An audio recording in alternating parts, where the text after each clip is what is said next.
Sometimes tech news can be so confusing. It's like learning another language. Well, one of those can be a lot easier thanks to Babbel, today's sponsor, especially with 60% off a subscription. Huh? What? Don't worry. We'll tell you about it later. Google has lost its court battle with the US Department of Justice, who initially sued the tech giant for violating antitrust laws back in 2020. Because Google is used for more than 90% of search queries in the US, DC District Judge Amit Mehta wrote in his final ruling that Google is a monopolist, get them a monocle, and it abuses that position by paying companies like Apple as much as $20 billion a year to be the default search engine on their devices. As pointed out by The Verge, Meta's ruling summarized some spicy moments from the trial, like Apple exec Eddie Q saying during testimony that "I don't believe there's a price in the world that Microsoft could offer us to replace Google with Bing." Says more about Bing, honestly. He continued, "They offered to give us Bing for free. They could give us the whole company."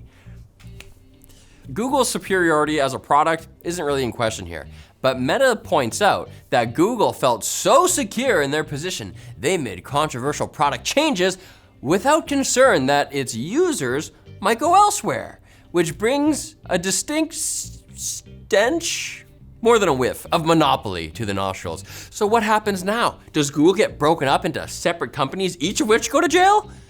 Well, if this plays out like Microsoft's antitrust conviction back in 1999, the year of the best movies ever, Google may end up reaching a settlement that forces them to even the playing field. Unfortunately, that might not be enough to save Mozilla of Firefox fame, which brought in $593 million of revenue in 2022, 510 of which came from Google's search payments. Suddenly, Bing ain't looking so bad, baby. I add these voices myself. Reviews are out for AMD's Ryzen 5 9600X and Ryzen 7 9700X CPUs, and the results look pretty good. The new Zen 5 chips show a clear performance improvement over their previous gen counterparts and run cooler. That's thanks in part to AMD's claimed 15% improvement in thermal resistance, a claim that almost sounds like it means something until you read it a second time. Thermal resistance is a measurable property. Did it increase or decrease? That's like me saying I improved the meters on my weekly run. Anyway, the 9600X and 9700X not only outperform the 7700X and 7600X, but do so while consuming 40% less power, at least for the most part. Tech Power Up found that on average during gaming, the 9600X and 9700X consume about the same amount of juice as the 7600X and 7700X respectively. In terms of pricing, it's also a bit of a good news, bad news situation. AMD's announced prices for the entire Ryzen 9000 series are cheaper than the launch price of the Ryzen 7000 chips. Sure, but the situation completely flips when you look at Ryzen 7000's current prices. For instance, the 9700X costs $69 more than the 7700X. Ironically, that's not very nice. Nvidia has been scraping 80 years worth of videos daily to train their AI without permission, according to leaked documents and Slack messages. An internal chart shows the company compiled 38.5 million video URLs for download, all with the blessing of CEO Jensen Huang and his leather jacket, who really calls the shots. Huang's just a puppet. They won't let me stop. This is despite the fact that those videos came from platforms like Netflix and YouTube. And this isn't like that earlier NVIDIA AI scraping controversy where they used a third-party data set that contained unauthorized YouTube data from channels like MKBHD. Messages show that NVIDIA employees were encouraged to suggest specific YouTube channels whose videos should be downloaded and used for training. One of those channels was, you guessed it, MKBHD, but it was only because his videos are super high quality. And it's a compliment. Dang it. Upon hearing the news, Marquez tweeted the word cool 6 times in a row. Cool, cool, cool, cool, cool, cool. Yet for some reason, I suspect that he thinks it's actually not cool.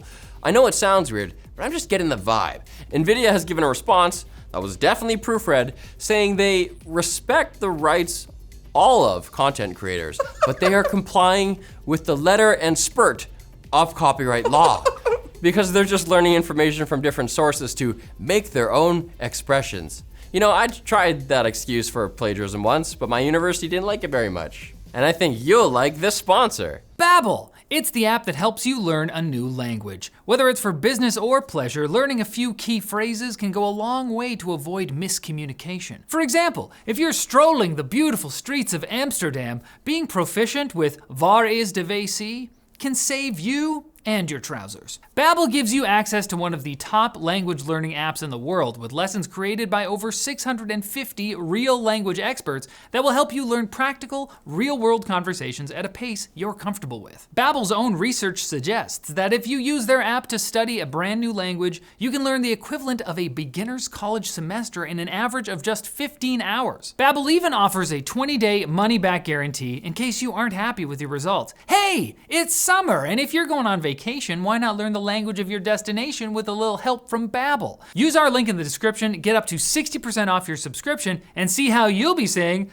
"Dankjewel" to them for helping you learn a new language. Quick bits have been a part of important historical events. For example, during the American Revolution, Paul Revere famously told the Patriots that the quick British were coming. X has filed a federal lawsuit against the Global Alliance for Responsible Media, accusing the coalition of colluding to create an ad boycott on the Elon Musk-owned platform.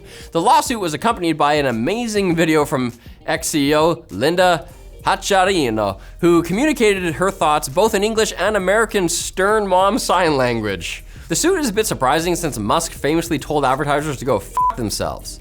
Is he upset they listened? Someone took my advice? You're not supposed to do that. You f myself. Google has announced they are killing the Chromecast for Google TV devices in a blog post discussing memorable moments in Chromecast history. Because there's nothing more Google than saying, remember this cool stuff we did? Anyway, it's dead now. The company is launching a new product called the Google TV Streamer, a premium priced, of course, HDMI set-top box that doubles as a smart home hub. It costs twice as much as the now discontinued 4K Chromecast for Google TV dongle, but it does not include an HDMI cable in the box. Nothing says premium quite like supplying your own fucking cables. Dell is allegedly laying off more workers. It's all part of a reorganization effort that is also meant to create a new group within its sales team focusing on artificial intelligence products and services, making this possibly the most roundabout way that jobs have been lost due to AI. Several sources claim 12,500 jobs are being cut, bringing the total number of Dell layoffs over the past 50 months to 24,500. After Intel announced they were laying off 15,000 people last week, we here at TechLink specifically requested that everyone stop competing for the biggest, saddest number. We even said please. Reddit CEO and arch enemy of Reddit users, Steve Huffman, has suggested paywalling subreddits as a potential source of income for the site. Paywalling certain subreddits. During an earnings call, Huffman suggested that the current free version of Reddit would continue to exist. They just create cool new subreddits with exclusive content and private areas. Huffman also announced the site would be testing AI-powered search results pages to summarize and recommend content, something he believes will increase ad revenue. Ooh, AI and ads? Say less, Steve. Seriously, please stop talking. And Logitech is now backpedaling after their CEO claimed the company wanted to release a subscription-based Forever Mouse in an interview with The Verge. This is the second statement the company has had to walk back from that interview, as Logitech also had to assure customers it wasn't discontinuing its smart home cameras. Logitech now says they have no plans to release a subscription-based mouse and called the idea provocative internal thinking, which is also how my problematic uncle defends his past comments. Here's a provocative comment.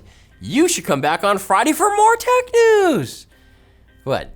What'd you think I was gonna say? It's not provocative, actually. It's normalize it.